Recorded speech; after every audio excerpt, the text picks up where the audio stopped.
Hello, everyone. Welcome to a special episode of the Quiver Podcast. I'm Kiko, joined by Brian and Vic. And today, guys, we have a very special episode because this was submitted by one of our listeners. Tell us about the listener's idea and who he is, Brian. It came from Jared and Daya. Message us on Facebook. Um, requesting an episode about our vintage jerseys. Because I mean, not just vintage, the classic Lasal jersey. So it could be the previous season lang or as old as 89. Daming choices actually kasi, di ba? Ang dami nating championships and almost each of them may kanya-kanyang memory of a uniform. So we'll touch on this in this Yeah. episode. So today we'll be ranking our favorite jerseys on the list. We also have some of your audience submissions. Which of yours were your favorites for all those memories of nostalgia? And of course, this episode, we're talking about style, talking about classic look, talking about a uniquely Lasal look is present to you by Ibarra Manila, who will be releasing a new watch. We'll be happy and excited to Yan. announce, guys. We've seen the watch. They showed it to us. It looks really, really nice. Stay tuned this episode to see what it's all Ganda. about. Ganda. Ganda. We'll have the details of how you guys can get it. But it's really worth the wait. Check it out later in the episode when we go through the rankings. But before we do that, Brian, Vic, current events muna tayo. Yun! Back. Yun! Yeah, happy Mansuri to our championship, by the way. I think it's been about a month. Happy Mansuri to you guys. 1-man champion. Yeah, 1 month. Diba? Tapos nalagpas naman tayo ng 6 months eh. Yun nga eh, 1 year. Ano tayo, Vic? Na-regularize tayo, hindi lang Pro B Championship. Diba? Tama. Current events, guys. We're full of off-season swing now with the news coming up. I know Lasal has a couple of games coming up with some preseason tournaments. Preseason na, no? It's not postseason. Oo, diba? Sarap na eh. Preseason na ng February. Oh. So we'll stay tuned for that, guys. It comes to signing the volleyball season. But first, coming all the way from Korea, we've heard unfortunately JT Katlangan got injured. Yep. JCL. Very unfortunate. Get well, Mike. Get well. Yep. But from that, news started coming up that Jacob Cortez is being targeted for an offer for a spot in the KBL because of that. That's how the dominoes fall. Mm-mm. Of course, Jacob Cortez has 1 more year with Lasal. We're hoping he go for. He was crucial to our championship drive last time with all those key baskets, taking that being our answer at that point guard spot, being our most clutch player in those key moments. Brian, how do you see this whole situation? Are you nervous about it? Do you think we'll be fine without Jacob? What's your thoughts on this? Well, if ever he makes that leap, I'm thinking the sooner the better para, alam mo yun, maka-adjust Makapag-prepare. to fill in the void. But if he chooses to stay, then I guess he really has that hunger to go back to back because it's not easy.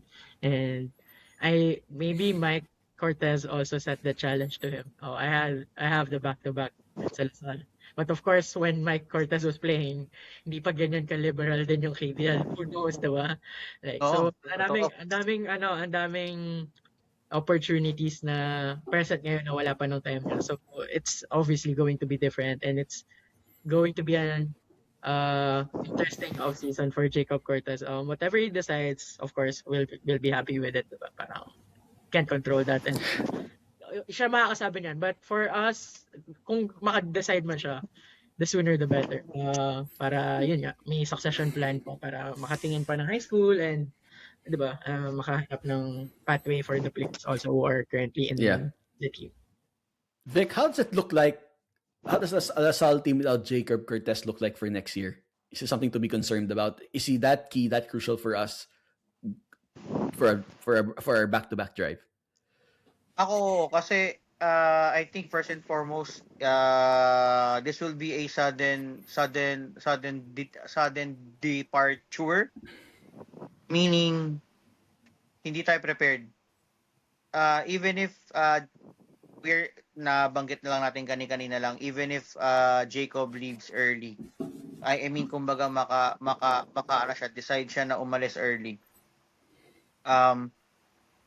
The best that we can do is convert someone from the current team. Convert someone and have them prepare. So ang maiiwan mo si Kian at si Jillian. So the best it's either them or maglagay ka ng isang veteran player that can play the point guard spot. I don't know, will it be Earl, will it be Voris, will it be JC? JC, yep. Yan yung mga options natin na nakikita. So it will be challenging. That's how big of a factor Jacob is if he leaves.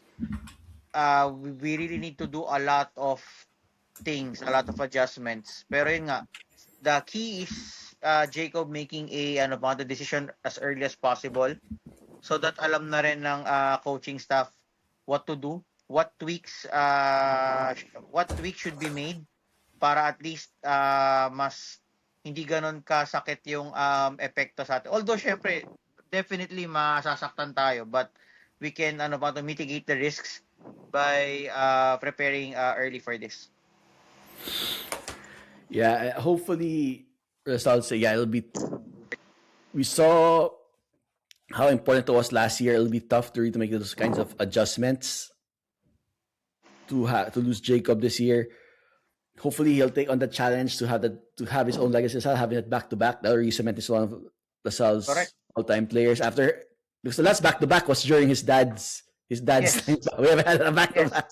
So really, having securing that legacy for himself, for LaSalle, will really make a big mark. I know these athletes have to be practical going overseas. It's serious money. It's really tempting.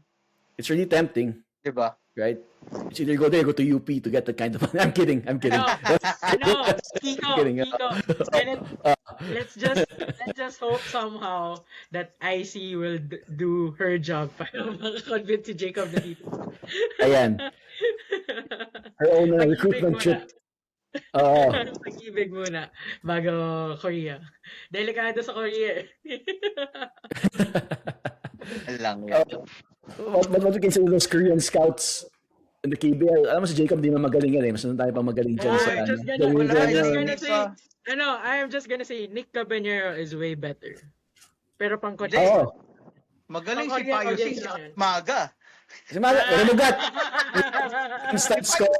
Maga, magaling yun. Yan pupuntahin ng Korea. Ready na yun sa Korea. Kahit yung Jared Bahay, pwede yan. Yung Jared Bahay, magaling na rin yung Jared Bahay. Korea. Pasaol, tsaka si Mong Upa, magaling na rin yun. Pwede na yun bang Korea. And Jacob, alam mo, hindi masaya sa Korea, hindi sulit. Magbabayad, kung wala kang Korean barbecue, magbabayad ka ng full price, pero ikaw magluluto. Hassle yun. Hindi yun sulit. Hassle yun. Alright guys, speaking of point guards, in other current news, NCAA champion San Beda point guard Janty Miller says he does not want to play in the NCAA anymore. So that means that means UCAL. Kasama ni Precious. They'll be the 1-2 tandem sa CEU. But baka CEU gusto niya punta, tatawid lang siya Hindi siya lilipat ang condo niya, 'di ba? Isang lang siya. Doon pa rin siya, tatawid lang siya. But it means two things. First, we can discuss. First, that means what San Beda has been saying about being the next member of the UAAP is suddenly not looking so confident like them announcing it everywhere that they will be heard. Last month. You know how people joke around how do you know someone's a vegan? They will tell you. I think it's the same thing with San Beda. We're a UAP member. Ganun sila. They're getting ahead of the curve there. So that's something that's the league that I don't think we'll be seeing an increase in the league next year, despite all the news. But Janty Miller most likely will end up in a UAP team. Is he someone, Brian, you want to see in the LaSalle team? Especially with losing Jacob and Kian, is he a part of the transition plan for us 2 years down the road? He's a welcome addition, and it's not just Lasal who would say that every team. Oo Kahit naman. Oo. Wag sinajoke ng mga magpanggap ha. tao Wag, kahit Yui wag eh. magpanggap ha. Kahit Wag Yui. magpanggap. So he's going to be a welcome addition. I like the shot making the most. Give him the ball. Sometimes he'll take it on his own. Sometimes he'll also look for his teammates. But yun nga, I can see that Jacob mold, pero syempre different play styles. But the logic, the way they approach the game, it's similar in the sense that they look for the best opportunity to score. Sometimes si Janty lang siguro baka more selfish than Jacob. But still, I mean, Correct. you put a lot of faith in what he does, and that's what he could offer if he decides to go to Lasal. And syempre, kung UAP lang yung tinitignan niya, he's more than welcome to join Lasal than any other team in the UAP. For us, I mean, we're not gonna be hypocrites and say, oh, this okay lang, they can have him. Di namin kailangan. Di kami ganun Yeah. dito. Ay, Yeah. or siya yung lumapit. Or gano'n. Siya yung Kaya lumapit. okay. Nag-walk in si Janty. Nag-walk in sa game 2. Oh, nag-walk-in, literal. Oo, nag-walk in sa game 2. Yeah, so that's actually sparked rumors. Remember, guys, he watched game 2, the finals between the LSU and UP, saying, "Oh, is he going to one of these two schools?" Vic, how does he fit into a team like LaSalle, based on what you've seen him play for San Beda? I think mag-fit siya in such a way na I'm mas nilook forward ko with the way may slashers tayo, we have spacing on the floor. If he joins Lasal, what I'm looking forward the most yung shooting niya. Ibang klase yung shooting ni Janty. I mean, he has the length but more than that, yung quick release. I mean, kahit merong kamay sa harap, nakaka-shoot siya eh. So that's what I'm looking forward into, especially yung nga it adds more space on the floor with the way our offense is run. Yun yung ko. That's what I'm looking forward to have that kind of player na knockdown shooter talaga na di mo pwede iwan. Kasi he will really just slight opening, defended, wide open, pasok yung tira niya eh. Sobrang taas ng percentage niya from the perimeter. Apart from that na may mga tira din siya sa San Beda na off the dribble mid-range. Nakaka-shoot din siya ng off the dribble na mid-range eh. So, kumbaga sa atin, probably he may not have to do as much buhat. That's one thing. So, he can really just, kumbaga, kung paano siya mag-fit sa system natin.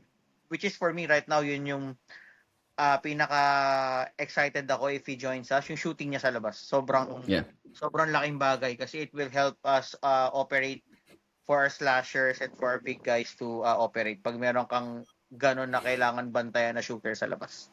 Yeah. Guys, and looking at the bigger picture now, what I think we've seen it with Jacob, now with John D. We're seeing that the NCAA is becoming more of like a feeder to some UAP schools transferring out. So instead of finding rookies, we have these ready-made players and with college experience really to help now in your team. Is this a trend that you see that the NCAA is becoming more of a feeding ground for the UAP, Brian? We have been seeing it before. It just so happens that different landscapes. So, I mean, if I'm going to be blunt, I mean, and it paid off for him handsomely. Yung kay Bolek, diba, was already as an opposite na parang he wanted more playing time, and at that time he went to San Beda and he made the best decision there because look how his career panned out. Pero parang may Will Gozum is an example of that. Left UP, went to CSV, also made a name for himself. So may disparity in that sense, and I guess because of by that time may FSAs pa eh, but eventually nawala na diba? So parang may divide eh. Pero Ito naman sinasabi the na difference may style eh. May mas individualistic but I think siguro. there's a thing that the players you gave is these players were not key players on their team when they moved from the UAP to the NCAA. But what we've seen is these are key players in the NCAA moving to the UAP. Is this a trend that maybe Vic now see that it's really becoming a feeding ground, or it's really just an exchange of depending on need of the school, need of the teams? Yeah. Go Vic, Ano go naman. ahead. Yeah. Or, Yeah, sige, go Vic. yeah. I think sige, ang pwede kong masabi dyan is that I think right now in reality, kahit ako yung recruit, mas gusto ko maglaro sa UAAP than sa NCAA with the kind Mm. of personal opinion ko, nag-suffer din ng quality ng laro ng NCAA nung nawala yung mga FSAs. That's just my Okay. take.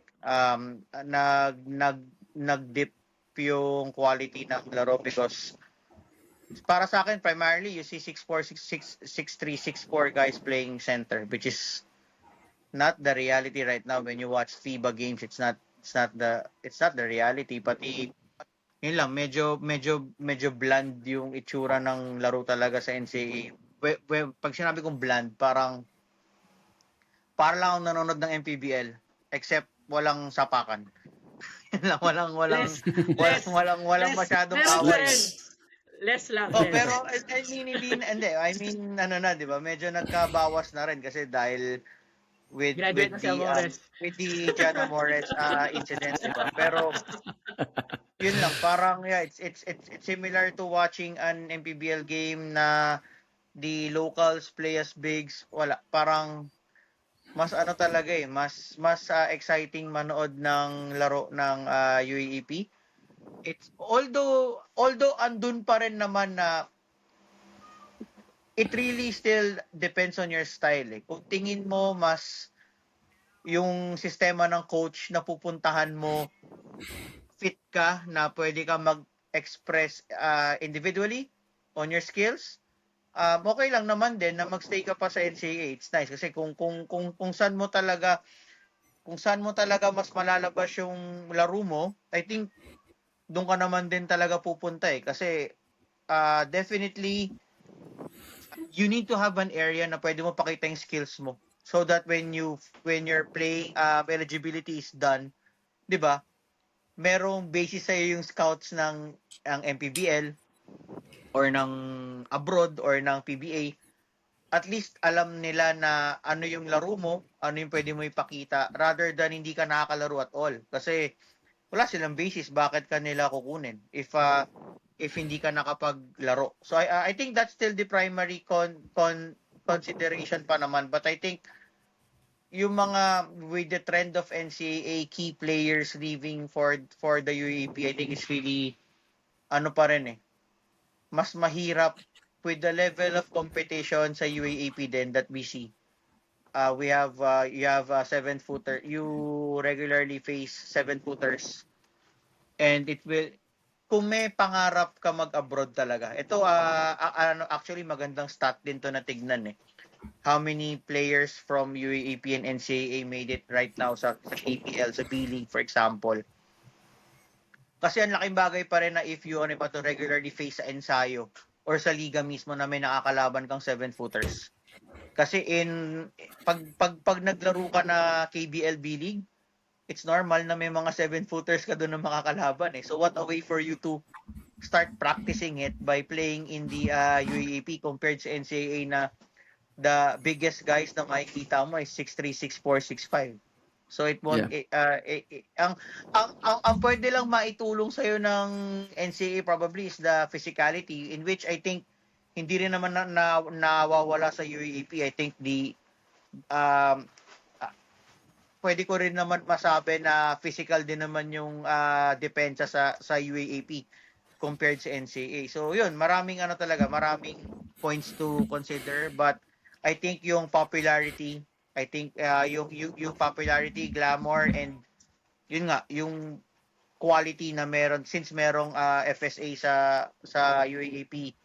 For me, I think that's one huge factor na yung playing quality mas okay din talaga. Si they're Bando na lang yata yung last na lumipat, no? Ng UAAP to NCAA na big name. Yep. Yeah. From USD to Litra. We can go in the discussion of what the difference in the two leagues are. They're definitely more talented. There are definitely talented players in the NCAA for sure. But the UP has really shifted it as the glamour league, as the more high-profile league throughout the years. We can deep dive that next time. Brian, final thoughts on this before we go to the jersey rankings. Yeah. Um, there will always be an exchange of talent. May mga nakikita din tayo like si Estacio or Kulas sa Honyo going the other way. Si Patrick Sleet as well. Yeah. Oh, yeah. So, namahan niya si Coach Olsen doon. So, Mm. ano siya eh, tama si Vic, maraming factors. Hindi lang siya based on how the league is playing or how the team is playing. At the end of the day, players go with their best option. Yes, Ano definitely. lang talaga, hanap ka ng bagay sa'yo. Parang ganun siguro. Yeah. And then, sometimes it's the best position. Sometimes siguro kay Yep. he sees himself, na-try na niya NCAA eh. So maybe he sees himself as someone that would like the UAP too. So let's just see where he goes. Where he'll go. I'm sorry. Then tignan natin. Baka naka-green siya ng FEU. UE. It takes on the Let's just see. challenge to bring UE back, Yeah. di ba? Malay mo, parang sa football. Malay mo, UE pala. Red din. Gusto mo ng projects, di ba? At least sa UE, sure, sa kanya wala. Oo, Wala Yeah. wala talaga. siyang kaagaw sa bola sa UE. Sure yun. MVP ka na. Sure yan. Oo. Ano siya doon? 30 points a game. Easy. Pag sa Pero UE. 40 points total ng team na mangyayari yan. Yun lang. Yun yung offset. Yun lang yung kalaban mo doon. 30 points a game pero di mo alam kung anong score kung anong final score niyo. Okay, guys. So we'll stay tuned on these two. We'll cover these two topics. Jacob with Janty if he does start making their moves and what implications to UAP and LaSalle. So now, guys, we've done the present, done the future. Let's look back at the past now. A bit of nostalgia. The thing about jerseys, guys, is it doesn't really matter in the game. I mean, it doesn't have any effect on the output of the game, but it's something very making to explain why it's something that sports fans tend to give importance to. Paano ko ba sasabihin sa perspective ko? It's one of the things we look forward to as fans, especially sa football side, diba? Whenever it's new kit day or yung trends like how, I guess it goes with the style with how your team plays, and that's how you will watch your team when they play their first choice or their strip, diba? Change strip. Parang lang siya. It's a nice aspect of the game na hindi siya more on the gameplay but more on how the team wants to project itself on the playing stage. So parang ganun yung psychology if I put something into that. Yeah, and I don't know what you, Vic, but what I look for into what makes a good jersey, it really tells a story, right? It tells a story of the school, has the look of your school. It feels like for us, when I was younger, I'd see that old English LaSalle script in the green or in the white. That gives me some sort of excitement, right? And it gives me a feel that, wow, it's LaSalle. It's something looks timeless, something very LaSalle traditional in a way, but something very nice and sleek. What do you look for in a nice jersey? Or you say this is a good set, Vic? Sa akin kasi mahilig ako sa simple. Yung mga simple lang talaga. Classic old school look na simple lang talaga yung itsura without so much designs. Kaya medyo hindi ako fan ng boxing shorts ni Pacquiao na lahat ng small, even sa mga football kits yung mga tinatad ng sponsor logo, medyo hindi ako.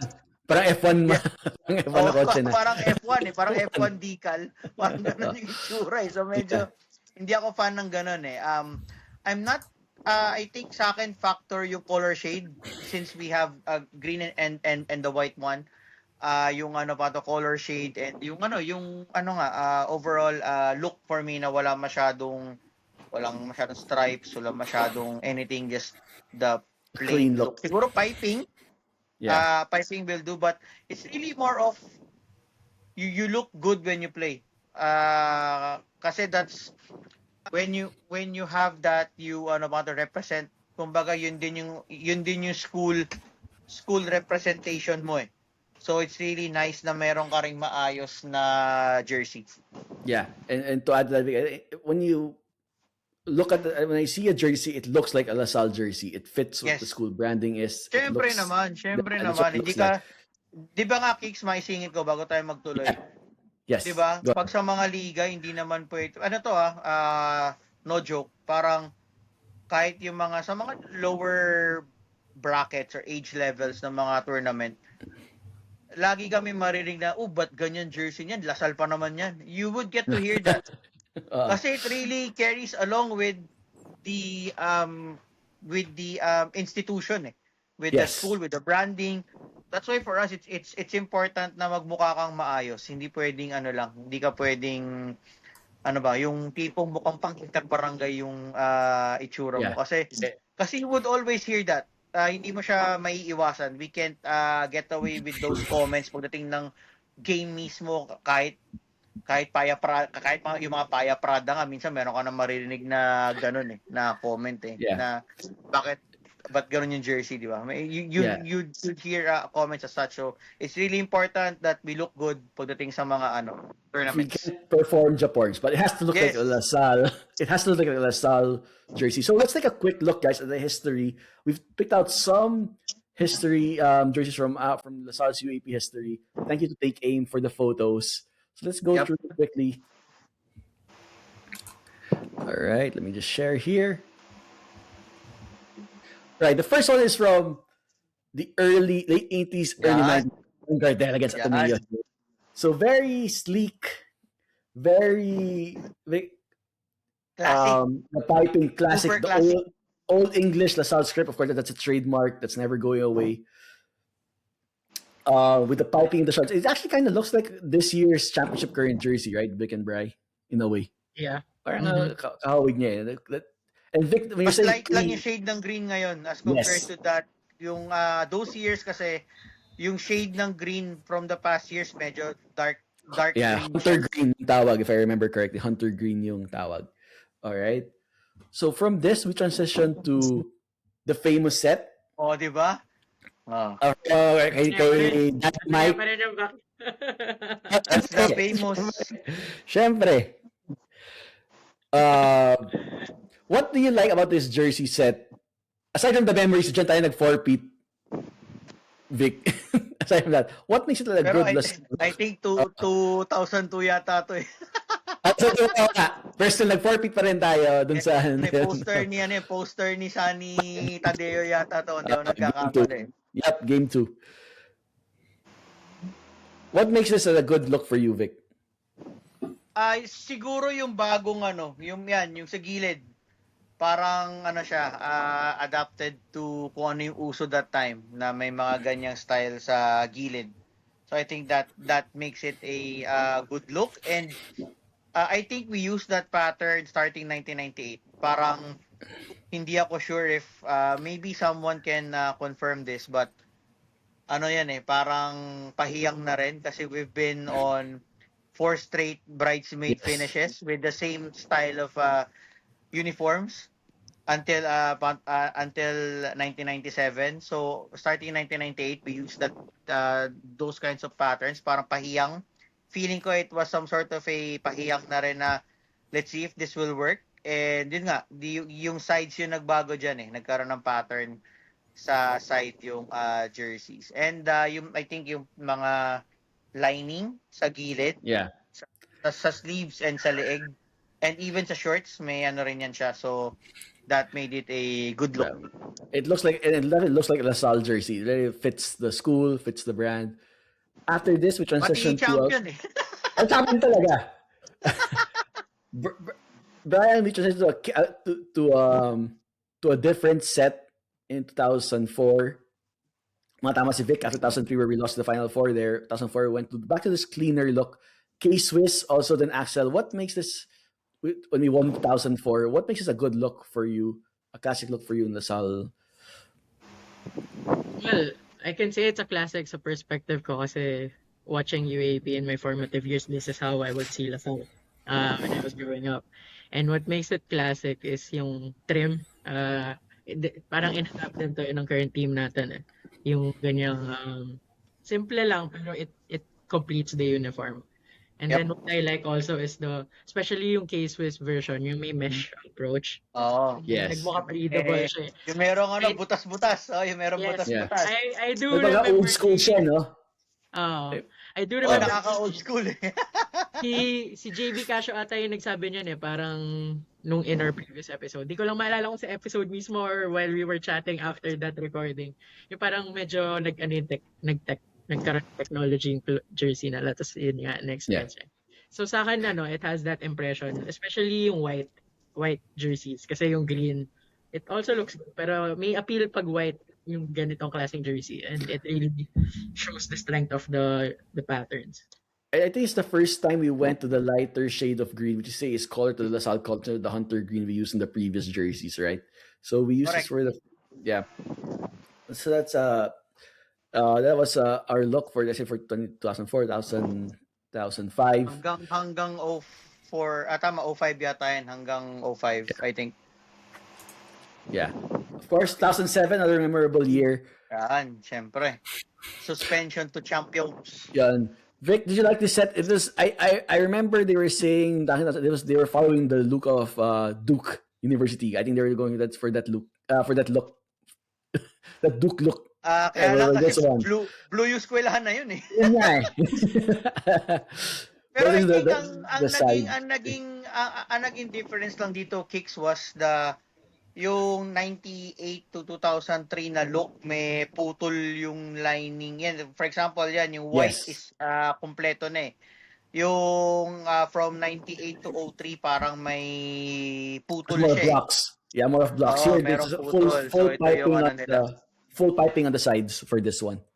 And I think this is the last one that we had this pattern kasi 2008 first year natin with Adidas, so ibang sets of uniforms, ibang style na yung gamit natin come 2008. So yan yung that's the last year we saw those kinds of templates. Yeah, that's for obvious reasons we will skip 2008 in those years for obvious reasons. Skip natin yan. Wala tayong UAAP nun. Then let's get to the mid 2010s, mid 2000 in the present day. It was every year with a change of jersey with whatever was the Nike template available for that year. Yes. Brian, I don't know if I feel the same. I was not too excited about this era of jerseys. Why? Because while Nike sleek, yes, modern, yes, these templates felt they were templates. They didn't feel like they were made for LaSalle. They felt very generic, very Nike, and like the story, the stripes, that tells nothing that connects it with LaSalle. It's just a Nike template. If like there were arrows on the side or something to make it connect to the school more. What do you feel about these set of jerseys from, we had 2 championships in there, but does it give the same nostalgia as the past jerseys, the classic look, classic feels the past years? I will stick with the font at least. At least they allowed us to preserve the fonts. Yeah. I think even with FEU and Ateneo, parang na-standardize na din yun because I think from that only FEU deviated after they went away with Nike. Wala masyado kasi wala masyado excitement. Actually, if there's anything Nike's legacy has left on me, alam mo yung suot natin pag-practice or kapag off-season, yung trim ng jersey na yun. Yun na lang yung pinaka-consider kong classic Nike jersey Kasi that's a template. Like, nung time pa nila Norbert or nila Maui Villanueva, suot na nila yun. Until now, yung mga players like Sinadaef, yun pa din yung suot nila. Yeah. I think yun na yung pinaka pwede ko ma-consider na Nike. Hindi na lang mapakita to ni Kiko, or if you watch preseason, you know what I'm talking about. They always wear those 2 stripes on the side. Yeah. Exactly. That you become accustomed to. So that's the best Nike na siguro that I could say. Yun nga, they are modern but they don't leave a lasting impression. Like what you said, the storytelling is not there. Aside from templates. Template. If you remember, Vic, speaking of practice jerseys, we had a couple of practice jerseys back in 2007, 2010, the Simon years. There was this one practice jersey with the DLSU logo, the school crest. Yung may bola, tapos merong DLSU basketball. That was one. May This is isa pa. the actual DLSU University Oo. crest Oo. on the press. And another one we had was I only saw us use in one term. It's Father Martin. Interesting. It was DLSU all caps in the old English font. So medyo mas skip siya dun sa Oh. sa jersey nameplate. But so that's one the approaches did. Just if something I rarely see, but it's one of those. I think I'll use it for one tournament. Actually, okay din siya kasi parang it leaves a trademark na, ito, practice jerseys. Yeah, And then we have it's our different. main Jerseys. sets of jerseys come UAAP proper na. Oo nga, That's a good idea. To have a unique set for the practice jersey. Mukha siyang practice jersey talaga. This is from our championship 2 years ago. Still with Nike. Vic, So medyo Vic may is set. semi-classic na except for the shorts. The two circles on the shorts, they had the shoulder piping there as well. And using the current, the solid green shade we use. And what do you guys think about the currents that we have from this year? I guess the hoops are smaller on the shorts, but and more a cleaner look on piping on the shirt. Is this something a look you like, Bri? Yeah, this is much better than the 2023 version. Because of that, minimal, hindi na louder yung Correct. so Correct. it makes it more on the details of main, and then the piping is just there to add that touch. It's not supposed to be the attraction. So, and maganda kasi may dunk din. Hindi, joke lang. Mas hawig to, parang Celtics, parang Boston Celtics feel, Yeah. yung itsura niya. And I think you need a cleaner look nowadays with all the ads and sponsors. A cleaner look help your Oo. jerseys less too busy. Grabe. Wala, kailangan natin yan. Kailangan yung mga ads. So, yes. Oh, Yeah. yun nga eh. The ads now play a huge role.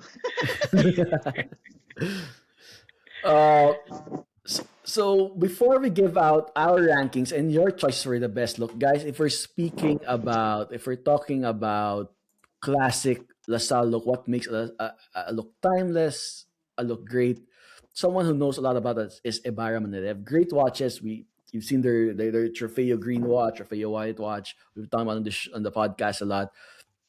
They're coming out with this new watch, the Trofeo green watch. Let me see here. Abangan nyo yan. The Yan. hair, you see it. Makaganda. They call it the quiver dial. So it's a special watch where with the green Quiver face. dial. Yan. Yung pangalan nagdala dyan Quiver dial. So we talked about jerseys with classic looks, right? What makes a good look? Timeless, classic, clean, and I think all of the things we're looking for in a solid jersey is captured in this one watch. If you see here the green face, the archer there is not printed, but only visible at certain angles, assuming there's daylight on it. That's Pag only nailawan, ika nga nila. Ilawan. Pagka As you can see the nailawan. archer. Diba? So when you Parang see the hidden light, Mickey. when you see the light, that's when the archer comes out. So a great look, great detail done in this watch. So check it out. It's available at the Dealers AA office.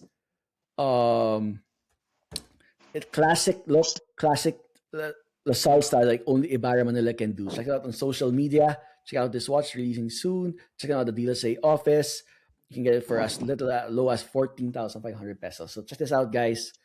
If you have any questions, we can reach out to us. We'll direct to the guys from Ibarra. They're great guys. Talk with diehard LaSalle fans as well. Napaka-popogi pa. Oh, syempre. And of course, si Nico Ibarra also said he liked the 1998 to 2003 jersey edition that he said it brought those best memories, that timeless LaSalle look. He said he gave his submission to us.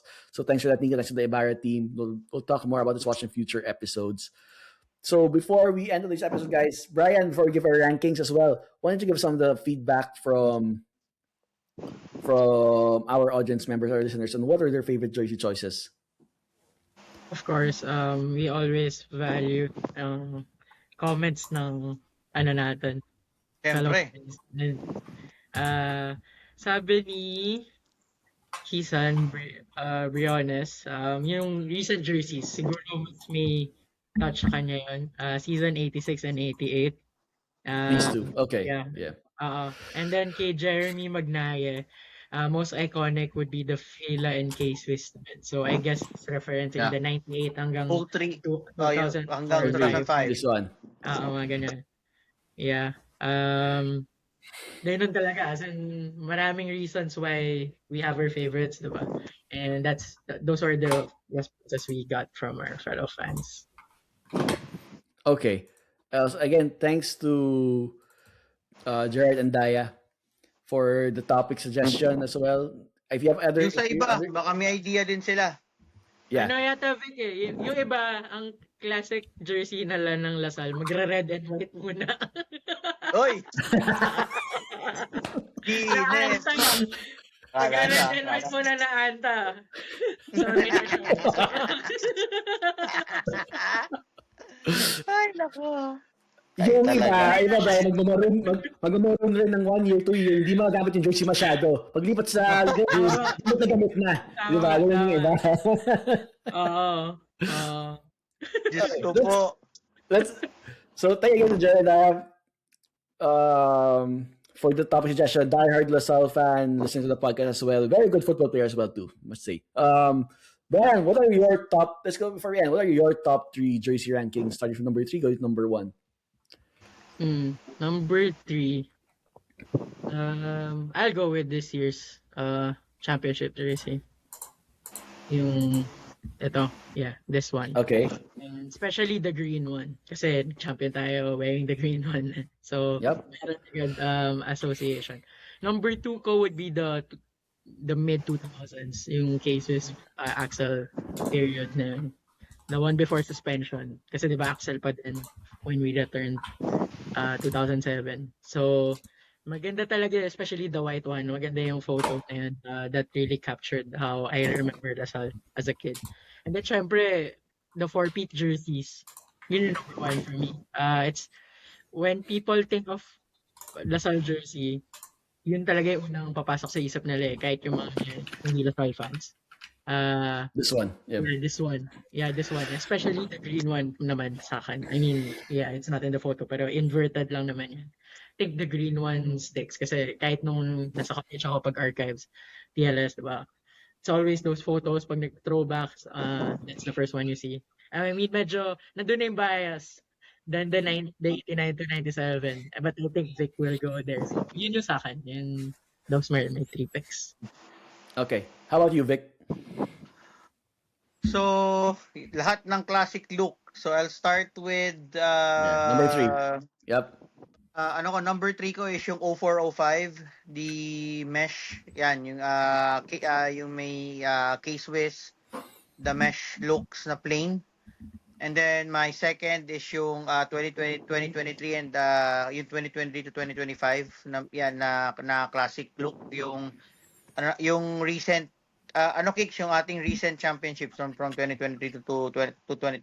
Yan ang aking number 2 kasi talagang I'm an advocate for the classic look, and my top 1 is yung old school jerseys from 89 to 97. I think medyo sad that we were part of 4 bridesmaid finishes, but we also won 3 titles including 1991. Sorry. As a listahan ko yan, hindi ko yan binibigay sa FPU. Of course. So, same as 2004.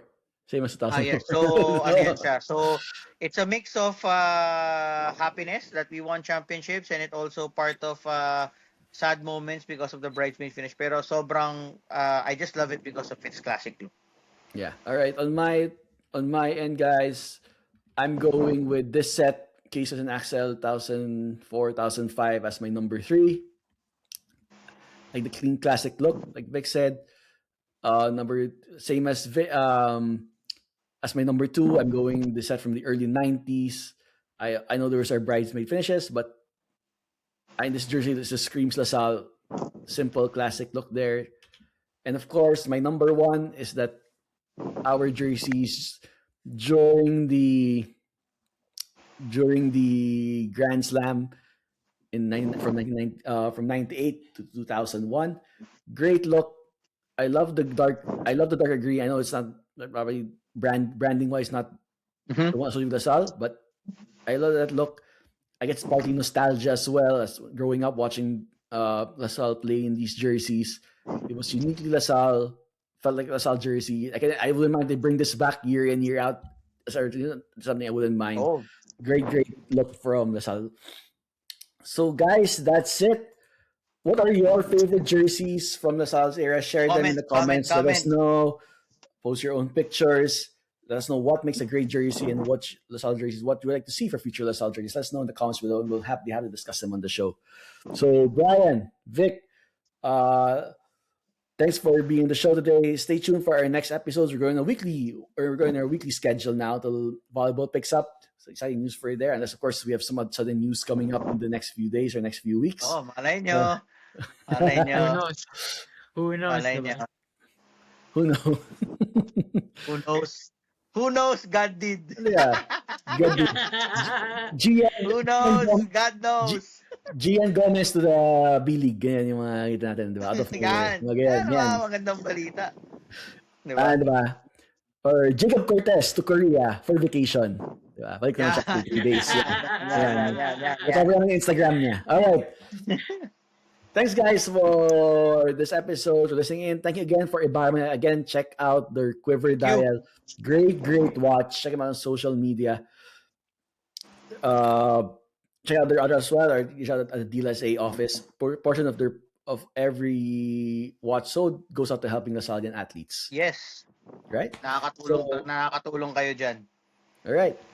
So thanks guys for listening. We'll see you again soon sa Quiver Podcast saying Animo Lasal.